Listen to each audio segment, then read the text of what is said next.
number of people that may gather in one place. This public meeting of the Bolton Conservation Commission is being conducted via remote participation.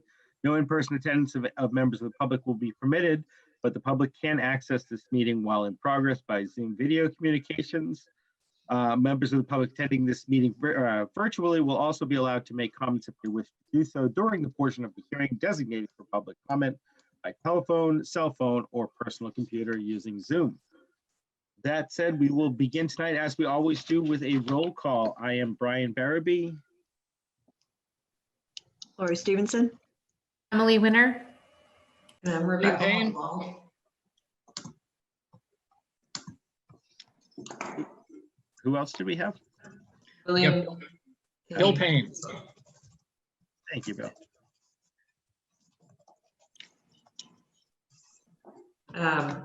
Just a few items. So the meeting is recorded as always regarding public meetings. Some guidelines for participants: please utilize the chat or raise hand function. If you are unable to do so, please move your hand. I will be monitoring as the board moves through the meeting. Please remain on mute and mute yourself if you are not muted currently, unless you are the board. Remain on mute until you have been addressed by the board chair. I will be again monitoring that as well and bringing that to his attention. The last item is, could you please change your name, your display name, to your first and last legal name? And as always during the public meeting, if you could just announce who you are, and if you are a resident of Bolton, your residence in town. And that will help us just monitor who's on the call. And Brian, I will hand it back over to you. Thank you, Rebecca. Okay. The Bolton Conservation Commission will now continue a public hearing for a notice of intent under Mass General Law, Chapter 131, Section 40, and the Bolton Bylaw, Chapter 233, to consider a notice of intent for Century Mill Road map 3.D parcel 75, proposed construction of 3 single-family homes and the widening and paving of an existing gravel driveway. Rebecca, do we have an update, or is the applicant here this evening? I do not believe that the applicant is here this evening. They did email me this afternoon requesting a continuance, as BSC Group has not yet submitted any information. We have received the funds from the applicant to hire BSC Group, which we have done. I have a follow-up meeting with their engineer this week, but they have, to my knowledge, have not been out on site yet to do the analysis. So I believe they've just reviewed the documentation, and they will be continuing to work on that peer review. That said, a continuation would seem like the appropriate thing to do right here. Do we have a time available at our next meeting? Or what's the first time we have available? We have 7 o'clock available. Okay. On February 16th. Okay.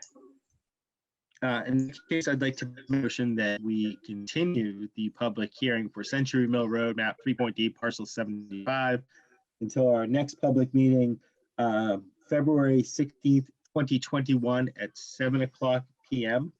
Do I hear a second on that? Second. All those in favor, starting with Lori? Aye. Emily? Aye. Bill? Aye. And Rebecca, I'm and I myself. Wonderful, thank you. So we do have a few minutes before our next hearing item. So I'm not sure if, Mr. Chair, you want to address any of the other items first? Excuse me, If Rebecca. you want, I mean, I don't know if there's one that particularly you want to get out of the way, or if somebody's here for something, but if you want to discuss the lacrosse field, that might be a quick 10 minutes. Okay. Is anyone here regarding the lacrosse fields?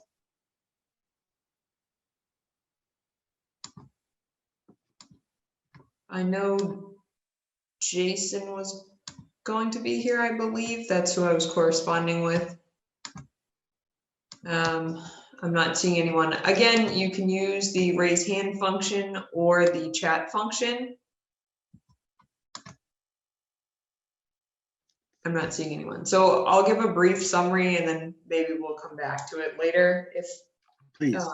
they're present. So in summary, I was notified that there was an outflow structure directly on and leading into the bordering vegetated wetland at the back of the lacrosse field next to the Clinton Savings Bank property off of 117. So I went out and reviewed the site, and yes, in fact, there's a small corrugated pipe leading into and actually in the bordering vegetated wetland that was there, the outflow structure to the work that the commission had previously approved, which I can pull that up. So this was the work that was approved under the RDA. As you can see, there was only a small portion of field that was actually already being maintained within the jurisdiction of the Conservation Commission. And the work that was done was some minimal grading and then some drainage put in along the perimeter. To just orient yourself, this is Main Street, Route 117. Clinton Savings Bank is here to the lower portion of your screen. And then Bolton Office Park is to the upper portion of the screen. And the BVW is to the left of your screen. I believe it's oriented the same as it is on my screen. So the outflow is actually right here on the edge of the BVW and within it. So I'd reached out to Jason Reese, who was the individual who brought this project forward on behalf of Parks and Rec, because they're the group that maintains the field to my knowledge. And he was very transparent and said it was the outflow to the groundwater coming through the drainage from the field, to be general about it, and that it was part of, or they didn't think it would be an issue because it's seemingly groundwater. And what I simply stated was he needs to come back to the Conservation Commission because these were the plans. I can show you the color version as well. These were the plans that were approved under the RDA and seen by the Conservation Commission. And I don't see how the commission could approve something, infrastructure like that within and directly flowing into the BVW without some distance above ground and filtrating over a vegetated surface or gravel like we see on many other sites. So I just suggested to him that he come back, speak with the Conservation Commission so that we can remedy this issue and what his proposed solution would be. Because to me, it would seem they would just have to pull it further out to allow for that filtration area. But again, that's at their discretion and Parks and Rec discretion to bring forward to the Conservation Commission.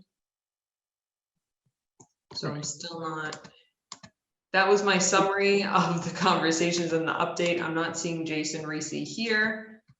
Again, maybe we'll come back to it if they come back. Yeah. Did anyone have questions on that? Did it look like there was was there any kind of flow coming through the pipe? I mean, does it? Yeah, it does carry significant. Yeah, I mean, at the time we were experiencing snow melt. I mean, more so now, but at the time, yeah, some snow melt, and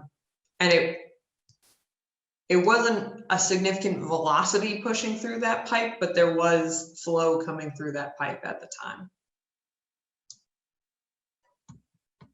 All right, and we can discuss more when and if they get here, but you think for mitigation, basically if shortening it and just giving it more of an infiltration area?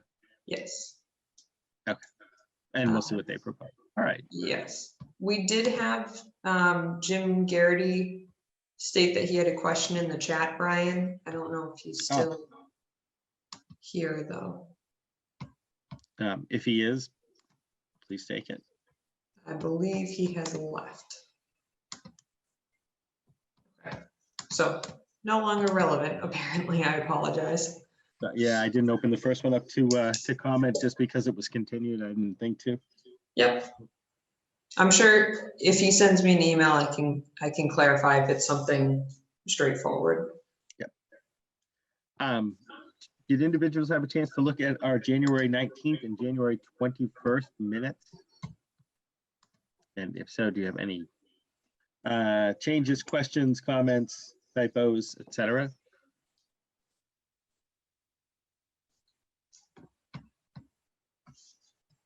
All right. Hearing none, I'd like to make a motion that we approve the minutes for our January 19th, 2021 and our January 21st, 2021 meetings as drafted and submitted at this evening's meeting. Do I hear a second for that? Second. All right, all those in favor, starting with Lori. Aye. Emily Winter, Aye. William Payne, Aye. and Rebecca, I'm an aye as well. Thank you.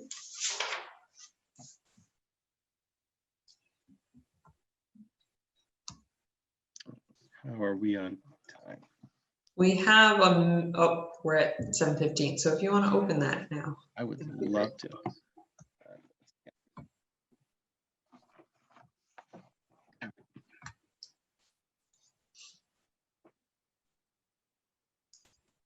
Sorry. All right, the Bolton Conservation Commission will now open a public hearing regarding a request for determination of applicability under Mass General Law, Chapter.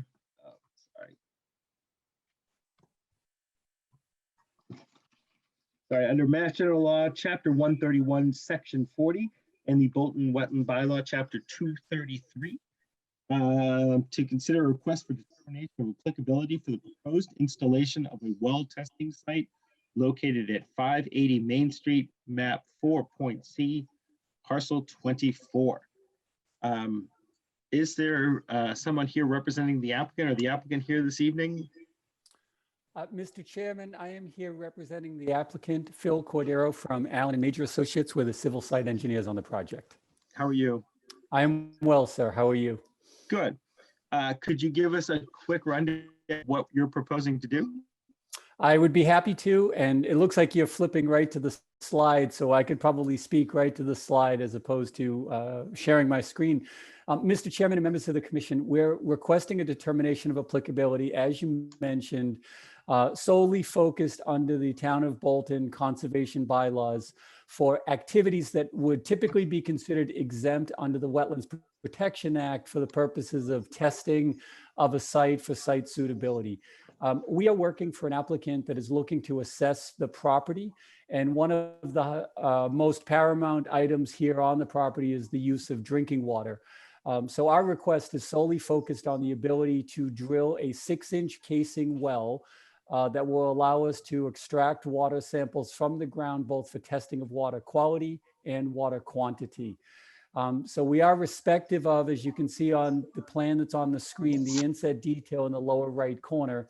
The conservation agent, through conversations with myself, we are very aware of the Town of Bolton's conservation requirements relative to definition of resource areas, which is the presumption that all areas upstream of a delineated resource area under the Bolton bylaw are considered resource areas with a 25-foot prohibition zone.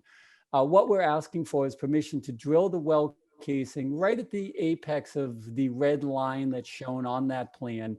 That red line represents 25 feet from delineated bordering vegetative wetlands that we're actively having assembled on the site by a certified wetland scientist. At its closest point to a flag will be 28 feet from the wetland, so outside of that prohibition zone, but certainly within 100 feet to the resource areas. The location was chosen based on the ultimate zone 1 radius that would be necessary around this well point if it were to have sustained water capabilities. And what that means is once the water well is established and permitted through DEP, no further construction activities can occur within a certain radius of that well point. So we've selected a location as far away from the site as possible, which is why it is as close to the wetland line as possible. It is in a disturbed area of the site. It's been previously altered, graded, mowed, it's manicured as part of the current owner's site plan operations. So in asking for the permission here this evening, we again selectively chose an area that is not new disturbance. In our professional opinion, and we'll defer to the commission, of course, this evening, the installation of a drinking water well doesn't necessarily rise to the occasion of a full notice of intent, insofar as that the work is minimally invasive. It can be protected, conditionally approved by members of this commission to make sure there are erosion measures in place. And the work in and of itself doesn't necessarily constitute mitigation. Once the well casing is in place, it will remain there and no further alterations will take place around it. In performing the work, we'll have a certified well driller on site who's aware of such activities, and they will support the area around the drilling with erosion barriers. We use modular tubular sock barriers, and we'll erect them around the drilling site to make sure there's no sediment transport downstream. And the slurry that comes up with the well casing will be encapsulated in a tubular area as well to make sure that it's not, it doesn't float downstream. Upon conclusion of the drilling of the well, typically what we'll do is we'll use the slurry and we'll reseed on top of it with some loam top dressing, and we'll allow that area to simply revegetate. Now, in the long-term forecast for the site, if the well is supportive of water withdrawal, we'll certainly have a new application that will come in front of the commission for a notice of intent for all of the waterworks installations, i.e. pumping, any well houses that need to be installed, anything of that sort. So under the proviso that if the commission so elects to vote for a negative determination and that we can proceed with the work, I do want to assure the commission that if further work is required, it will come back in front of this commission and a full notice of intent will be done. I also want to alert the commission that we are having Goddard Consulting, our wetland scientist, perform a full and complete delineation and evaluation of the property. So while the plan that you have here in the front on the screen for all of the members, the left side of the screen are delineated wetlands based on GIS mapping and publicly available records. The inset detail, the blue line with the numbered flagging, is an actual on-the-ground delineation performed by Goddard. We're obviously not asking for an acceptance of the line necessarily as part of this application, but we did have her focus on this area as the paramount locus first, since we have to come in front of this commission. That's it in short, Mr. Chairman and members of the commission. I'm here to answer any questions you may have in terms of the work scope and how we would proceed with it. And again, certainly how we can comply with the bylaw under the request for determination of applicability. All right, thank you. That was a good rundown. I'll open it up to commission members first. Do commission members have questions regarding this application?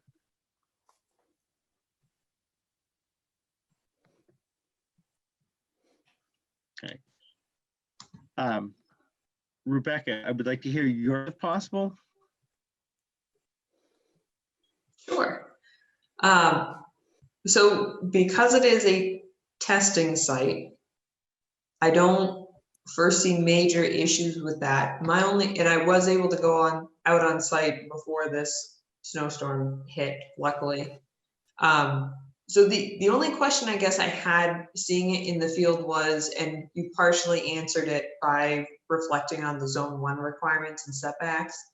I was curious if there was any ability to move the site to, what are we at, 36, maybe even just 10 more feet so you're out of that wood line. I know the area adjacent to it is mowed regularly along the paved area that you can see here. I don't know if you can see my cursor. And I think moving it 10, 15 more feet out would not only be further away from any resource area, but also still be within the parameters of that zone 1 that you're working with. But aside from that, I think they understand the concerns of the commission. They've read through the bylaw.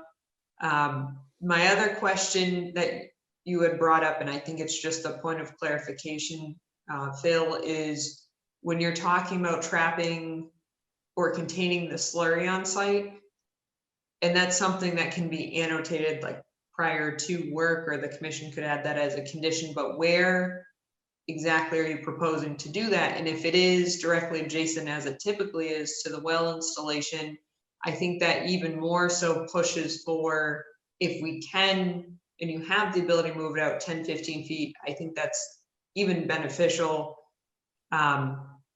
even more beneficial to protect the interests of the commission. But Mr. Chair, those are really my only comments. Other than that, it's a testing site.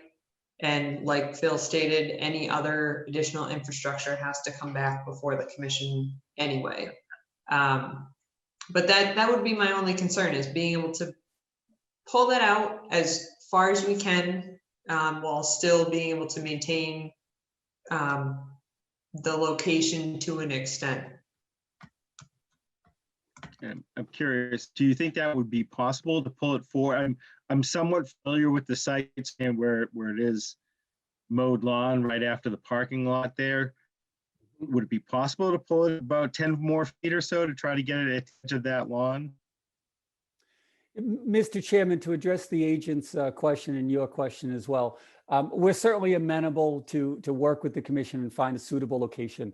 The balancing act for us is obviously the further out we move it, that radius move with it.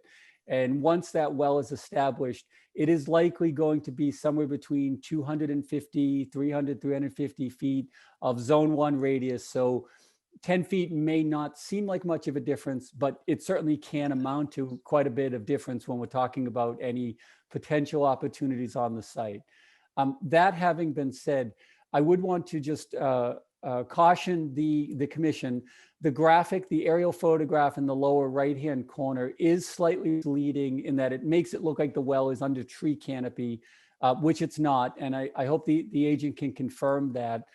We certainly also wanted to include a photograph if whomever is operating the screen wants to back up to the second page of the cover letter.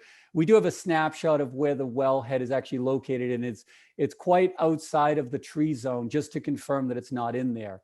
Now, right there you go. I know it's difficult to see, but that staking that you can see center photograph, that we took this as we were standing at the corner of the parking lot, as you can see at the lower left-hand corner of the screen. And at the midpoint of the photograph, right at the line of the cleared meadow and the shrub bushes that abut the BVW, there's triple staking out there, and that's the proposed drill location. So we're right there. Gotcha. Yes, please. Yeah. So there's no canopy above it. So again, that all having been said, we can certainly work with you. The slurry, as the agent pointed out, would fall right outside the well. So if it is beneficial to this commission in terms of a determination here this evening, we will seek to move that more northerly and further away from that restricted zone. We can absolutely work with you.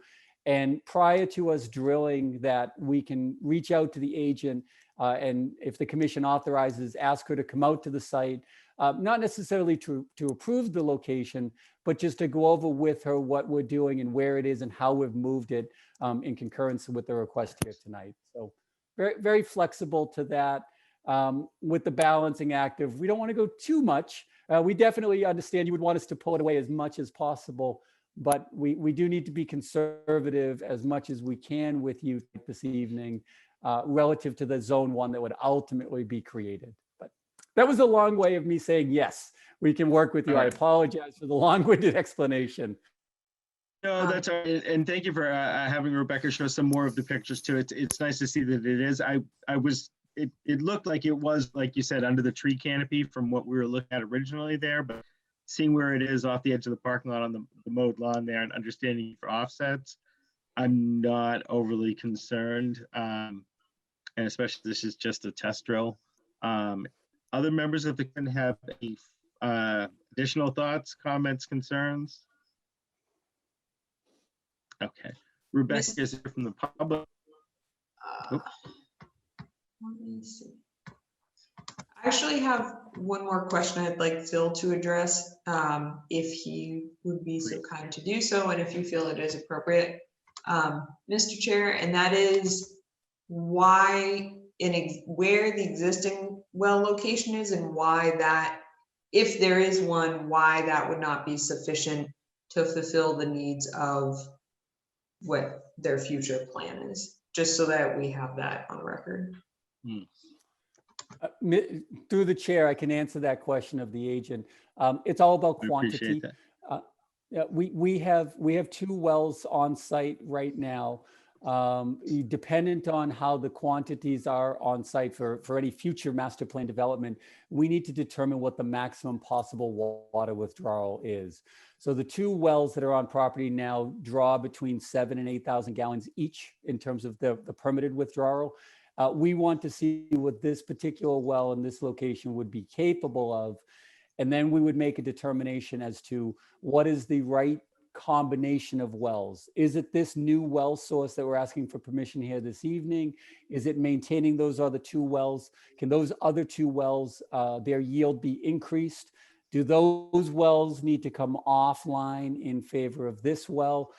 There's a lot of potential combinations to the puzzle solution, which is why it's so paramount for us to be able to drill this well and find out what in fact it can offer, so we can answer the very question that the agent just posed. Thank you. Yeah, no, thank you. And again, no members of the public that we are aware of. Rebecca, with questions? All right. No, I see no hands raised and no chat. All right. In that case, I'd like to make a motion that we close the public hearing for request for determination of applicability for 580 Main Street, map 4.8, parcel 24. Do I hear a second for closing? Second. All those in favor of closing, starting with Lori Stevenson. Aye. Aye. William Payne. Aye. And Rebecca, I'm an aye as well. And now this is your favorite when you have to help me.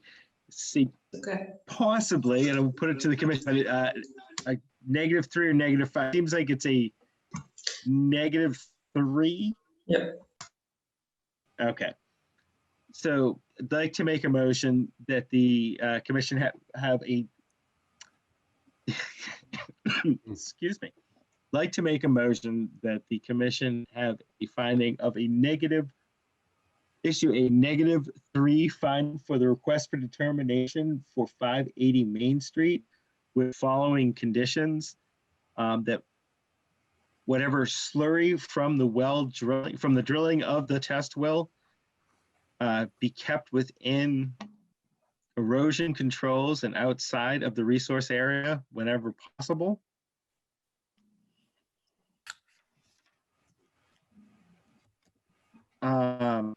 And that was the only extra condition I had written down. Am I forgetting one that was discussed, Rebecca? Yep, you're forgetting 2. Well, 1 is stated within the proposal, and I think memorializing it is relevant, and that's just having the erosion control installed. Yep. Prior to work, sorry, I muted. Then the second was to move the location of the current, unless the commission feels it's fine where it is, in a northeasterly direction. Yep. Or northeasterly direction outside of heading outside of the resource area about 10 to 15 feet, or however you'd like to word that, Brian. All right, so I'm sorry, I'd like to make a motion that we have a -3. One more. Should the slurry ahead, be please. graded out and reseeded? So it's not in a lump? So you have 4 total, Brian. Let's see if I can get half of them. All right. I'd like to make a motion that we have a negative, that the commission has a -3 determination, request for determination of applicability for 580 Main Street with the following conditions: that erosion barriers be in place and approved before the work begins. That all slurry removed during the test drilling be kept within those erosion barriers or outside the resource area wherever possible. That same slurry gets re-rated and allowed to naturalize when the testing is done. And that the actual test location moved from where it's currently proposed approximately 8 to 10 feet in a northerly direction away from the resource area. Do I hear a second for that? Second. All right. All those in favor, starting with Lori Stevenson, Aye. Emily Winter, Aye. William Payne, Aye. and I am an aye as well. Thank you very much, Mr. Chairman, members of the commission. right. Thank you, Rebecca, for your assistance so far with these applications. Sure, thank you. If Yeah, you thanks. Have a good actually, night. Phil, before you go, if you can send me the proper mailing address that you would like the RDA to go to, I will also be sending an electronic copy, but the mailing is the issuance date, so we do need to mail those. So if Of you course. could just email me with the appropriate address, I will happily send that to you. Will do. Thank you very much. Thank you.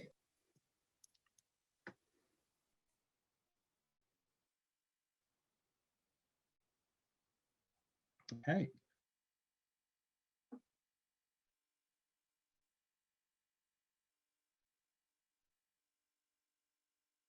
So I believe Jason Reese is here if you would like to go back to that. Would love to. Wonderful. And for those watching at home, a reminder: the commission has a discussion of the current outlet infrastructure at the lacrosse field. Yep. And we were going to get an update earlier, but hopefully if Jason is here, just to kind of give us the view from the Parks and Rec Commission.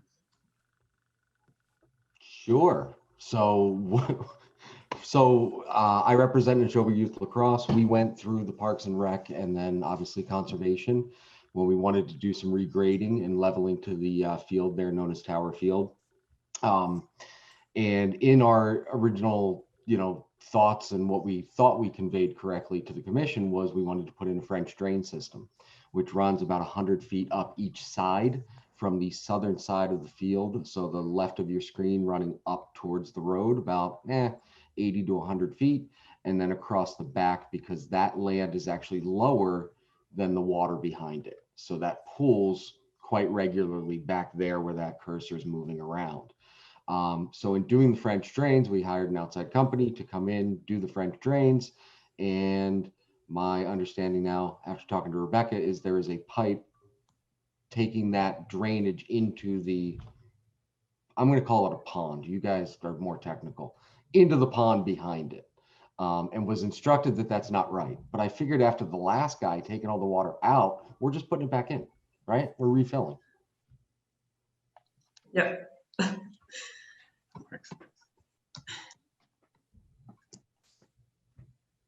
So I'm looking for feedback from you guys. Like, I don't, Rebecca reached out saying, hey, that shouldn't have happened. To me, that's new news. We don't, we're just a bunch of volunteers. We don't know what we're doing. We're just trying to make the field nice for our kids and your kids. And if something needs to be taken out, I'll go rip it out. So Jason, just to give a brief summary, I just went over basically the same thing you went over. Okay. And the plans that were approved by the commission, and that the commission wasn't aware of that infrastructure because it wasn't on the plans. However, what I mentioned was what I brought up to you as well, is it may just be that you need to pull it back. so that it does have area over, over a vegetated area or riprap of some sort to ensure that it is receiving some matter of filtration, even though, you know, your thought process and maybe the individual who installed it was, we're just putting it back. But it may become a point source at that point, and we can't have a direct flow. So that's what the current issue is when we're Okay, looking at the regulations. So if we're going to pull that back. So I don't know where exactly it comes out. I'm sure, Rebecca, you can show me where that is or tell Yeah. me. I can flag think it even. Yeah, I think it's down. It's near the road, right? Right by the bridge. Yeah, it's actually beyond, it's probably about halfway along the field there, Okay. back, coming out into the pond. All right. So that, and again, I haven't even gone to that end of it to look personally. Sure. So my guess is from your description is there's just a pipe sticking out that's draining right directly into the water. Yep, it's a small corrugated pipe just sitting right in the edge of the water, to be general, but bordering vegetated wetland. Yep. So how far back do you want us to take that? So that would be up to the commission, because it is there's a small berm, or at least in that area, it's a depressional area. I would say bring it back to the edge of landscaped area, even if not within that area, but I understand you're trying to pull the water out of that field. But so that would be what my suggestion would be to the commission, but I also can't tell you how to fix the problem directly or what type of infrastructure would be needed. But from the looks of it, it looks as though you could just use similar infrastructure, pull it back so it has a filtration area. Okay. But I would leave that up to the commission, and also it may be beneficial to go back to the individual who did the work and, you know, thank them for doing the work, but also say, by the way, we need to pull this back. What's your recommendation? And they may have a very quick solution off the top of their head. Okay. I can't speak for everyone else, Commission, but I'd be amenable to that. I mean, it seems like the easiest solution that should work. I'd be fine if we were able to do something along those lines, just pull it back. I would say just keeping in line with our regulations, even at least 25 feet. Keep it out of that prohibition area. It may be more, like I said, if you're working with the landscaped area, but I think at least 25 feet is reasonable. And that's the edge of if you're installing riprap. So the pipe may be back further, or whatever the solution may be. Okay, so just again, I'm just trying to get all this straight. So the 25 feet, is that from The water. From the water or from vegetation? That's So wetland vegetation. it's from the wetland vegetation, but where the water is right now, it should be even with that, specifically with any snow melt that we're gonna get. So that's a good estimation. Yep. So if you go 30 feet from the water, just to be safe, or that may be beneficial. But the other option, like I said, for a guideline purpose, would be outside of that 25 feet, looking at the edge or the limit of landscaped area or mowed area, and starting there outside 25. Okay. So for my layman's terms, would it be okay with the commission if I'm guessing it's underground, right, Rebecca? Yeah. I think it's a buried pipe. So if we pull that out back to the edge of the woods, and as long as that's 30 feet or more than 25 feet from the water, that's, would that be okay with everybody? It would seem fine to me. I mean, I don't think I would have an issue with the other commission members have strong feelings one way or the other. I'm sure the velocity coming out of there, it doesn't require riprap. No, and that's Lori, to my point, I was just saying if they were installing like a small granular material instead of vegetation, that that should start outside of 25-foot area as well. But I don't think it's necessary to have riprap by the size of the corrugated pipe that was there. I would agree. Nope. Other questions, comment? I just have one more. Just at this point, Please, Jason. most of the ground is frozen. You know, what's our time frame to get people out there with a foot of snow on the ground and get this done? Because it's going to be us as volunteers going out to do this. We can't afford as an organization to pay somebody to come back to do it. Right. So if you can do it when the ground's frozen, great, but I doubt that might be the case. So, you know, it's up to the commission, but I mean, it needs to be moved as soon as possible, but understanding the fact that it's frozen, it would be great to be able to wait until spring for convenience, but I'm trying to think of sort of an interim solution regarding any sort of erosion controls at the end of it, but that would impose further disturbance, which nobody wants. Could we cut it back maybe 5 feet in the short run or some amount? And then my guess is because of that berm at the back of the field, at the edge of the woods, it's going to be nearly impossible at this point to get that out. But if we cut it back so it's not directly into the water, at least short term, I'm guessing as it gets closer to the water, it's more shallow.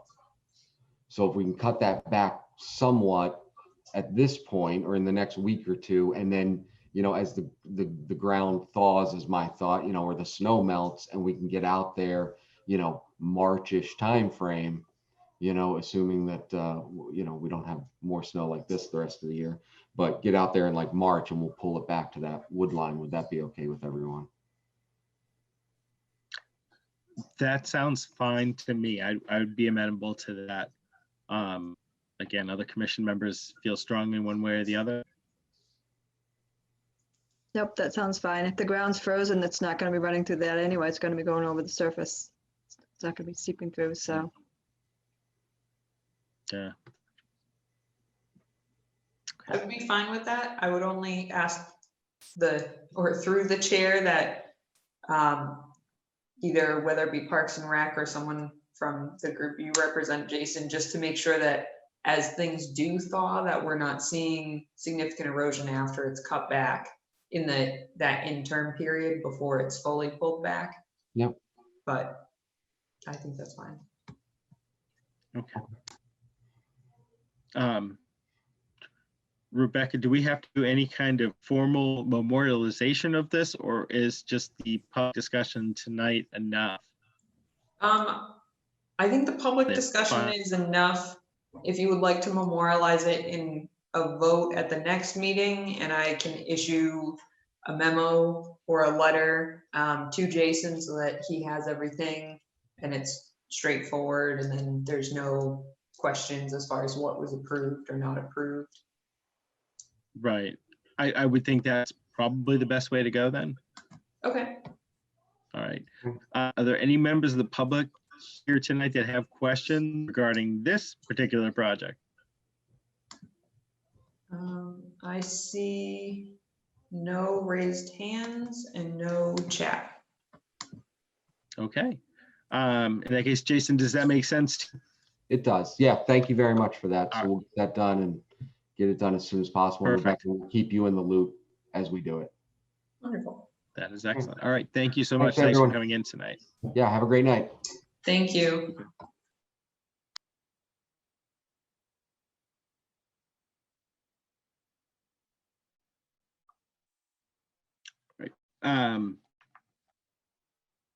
Did you want to discuss operation and maintenance plan? Which I'm aware I have not massive comments on. I I have been trying to read through it more and more. I have not stumbled across anything in it that causes me major question or concern. Okay. It mind to me and that I had seen, I have not. So Oh, here, I mean, I pulled Annie Moore just as an example, and as you go through them, they're actually pretty much the same for each property, except where some have a conservation restriction or other needs for it, for the property.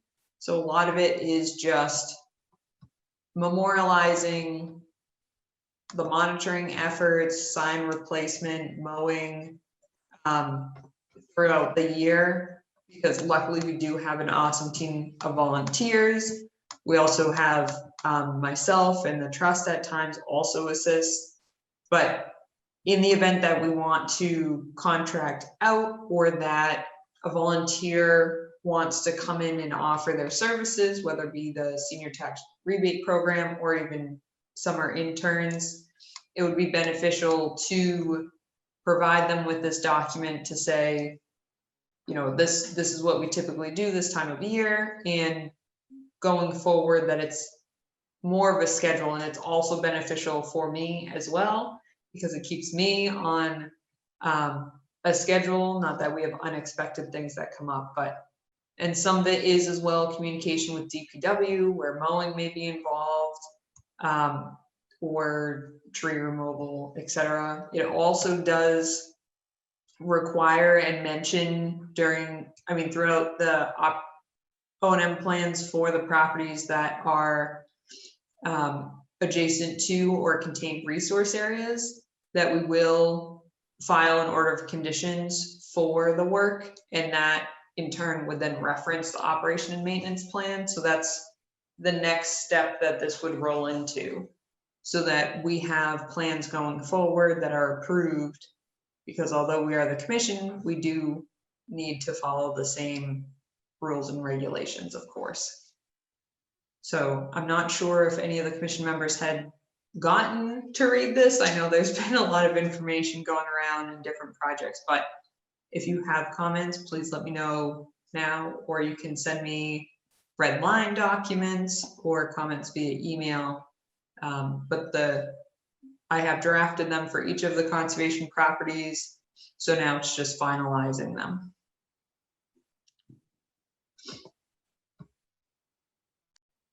and we should probably look to fly some at our next meeting. This could, I know I've had a chance to look through them. I haven't, again, gone through them with the fine tooth comb, but I have been going through them. I know we've had them for a while now.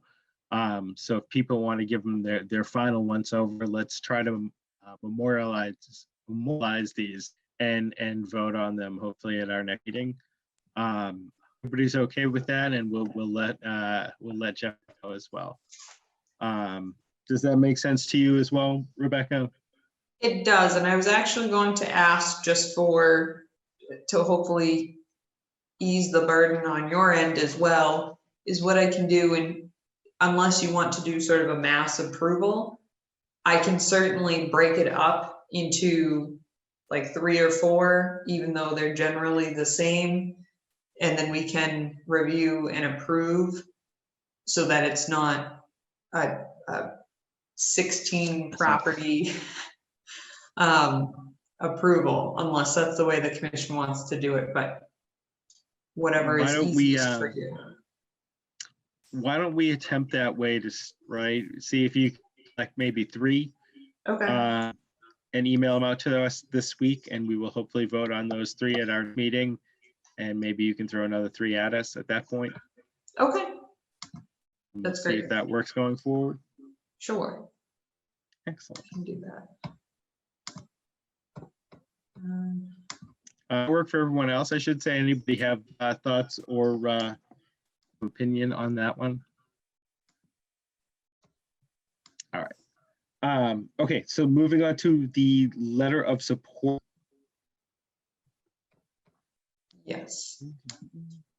So Emily provided us some wonderful information at our last meeting regarding some legislature specific to 40Bs And the question posed at the last meeting was, would the commission like to send a letter from the commission as a whole, from the conservation office, or would they like to send them individually? And what, or potentially both?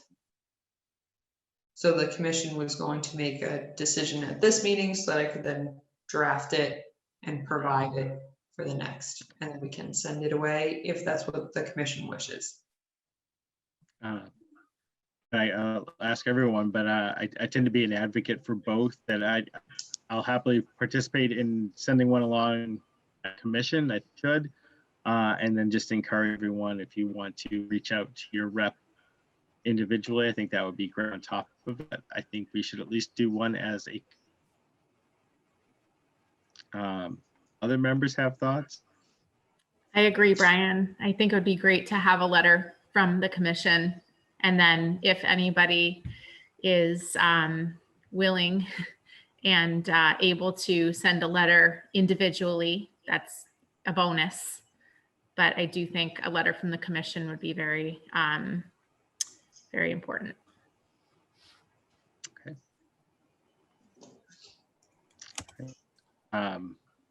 Anyone opposed to us sending a letter? So, that's it. Well, I should ask Rebecca, any members of the public here to comment on this agenda item this evening? I see none. Okay. So that said, it sounds like we would like to send a letter as action. Would it Okay. be possible for you to draft that?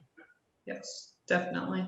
So I will send that along with the packet of the O&M so that you all have a chance to just review it. And then the next meeting, as long as it's okay with everyone, we can send that along. Sounds plan. Okay. Next up, we have an update on the Taggart property. Yep. So for the Taggart property, we received the land grant project agreement contract, which is the next step. So now we're working on finally closing. And the next steps will be, I will be doing some baseline documentation. And then once it is formally closed, we will be having an open ceremony in a sense. And I haven't quite figured out if that will be virtual or if we'll be in a timeline when things will be a little more open with just limited participation.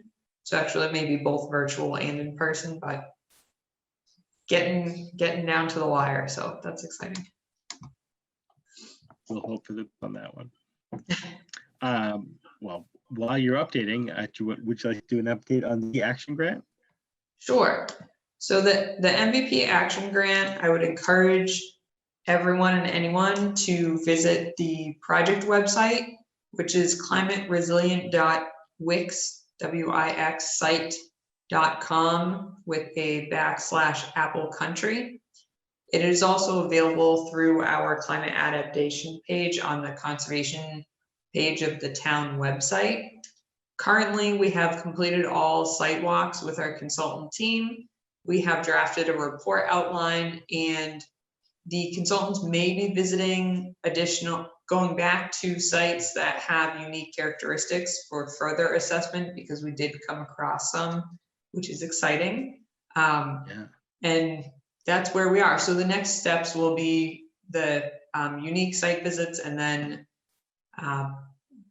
drafting the report, finalizing the report, and having a public meeting come spring to share what we found. That's excellent. And thank you for all your work on that. And also all the members of the community that have been working on the lovely BP program. We had an item on here of markers. Rebecca, do you want to throw that update out as well, or? Sure. The reminder of? Yeah, so we had a reminder recently associated, and it came up because of the conservation property boundaries and having them marked where it becomes a conservation restriction, so it's private property with a conservation holding over it.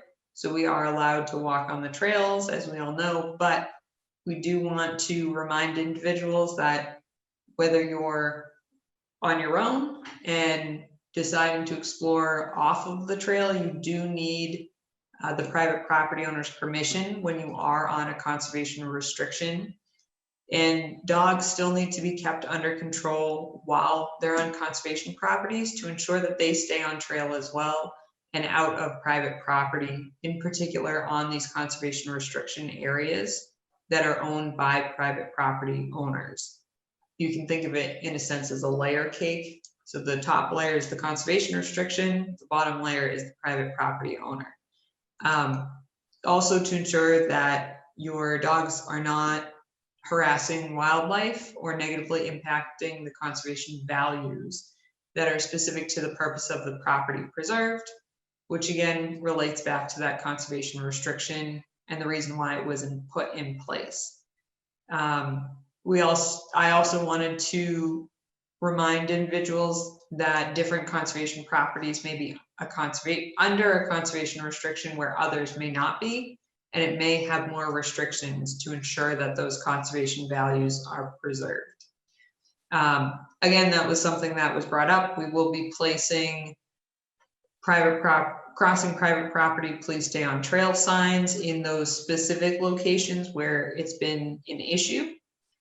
And we are also, on sort of a related note, we're looking for volunteers who have experience reading maps, utilizing GPS, and who may be interested in assisting in marking our conservation property boundaries. When you walk on the properties, you may see, which Brian showed one at one of our last meetings, the little metal diamonds basically that say conservation boundary with our logo on it. And the first property, does Brian have it? He does. There it is. With those. So we will be making an effort to mark our conservation boundaries clearly. The first will be the Oaks Conservation Area that will be reviewed and monitored along with updating the markings with what Brian just showed you. In March, we wanted to give some time because we do want to brush out the trail at the same time. And it's easier to look for the property bounds or iron pipes or concrete markers or concrete bounds, excuse me, when there's not a foot of snow on the ground. Should there be any questions by any residents along the conservation area associated with the Oak subdivision, they can contact my office and I would be happy to speak with them. I will be mailing a just reminder as well, along with keeping it on the agenda that, or putting it on the agenda in a clear manner so that we can properly notice them in the event residents want to assist, or if they have questions about people walking throughout that open space, potentially in a more frequent manner during that time frame.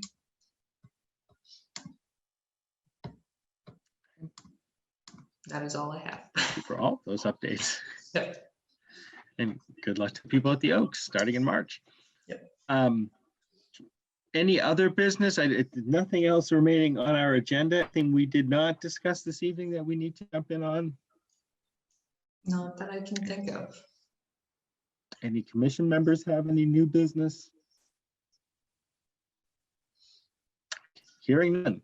I'd like to make a motion that we hereby adjourn our Tuesday, February 2nd, 2021 meeting of the Bolton Conservation Commission. Do I hear a second for close? Second. Thank you, Lori. All those in favor, starting with Lori Stevenson, Aye. Emily Winter, Aye. William Payne, Aye. and Rebecca, I am an aye as well. Wonderful, thank you. Thank you all, and Rebecca, thank you for everything, and have a good night. Bye, everyone. Night.